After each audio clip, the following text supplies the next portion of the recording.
Hello everyone, আমার mini ব্লগে তোমাদেরকে ওয়েলকাম।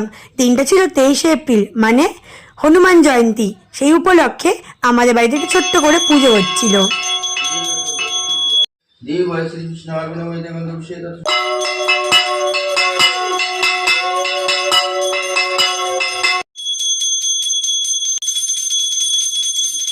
হ্যালো গাইস, তো পুজো শেষ। দেখতে পাচ্ছ আমার সব বাবা মাদের কত সুন্দর দেখতে লাগছিল।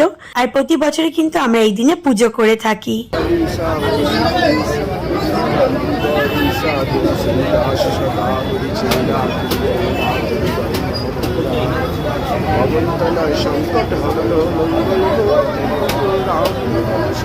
আর এই যে সুন্দর বাজরংবলির মন্দিরটা তোমরা দেখতে পারলে, এটা রানাদের অফিসের পাশে। রানা পুজো দিয়েছিল, তো ভাবলাম তোমাদের সাথে শেয়ার করে নিই। আর এদিকে মা প্রসাদ গুছাচ্ছিল সবাইকে দেবে বলে। তো আজকের মতো টাটা, দেখা হচ্ছে তোমার সাথে নেক্সট কোনো মিনি ব্লগের সাথে। Tata, bye, love you.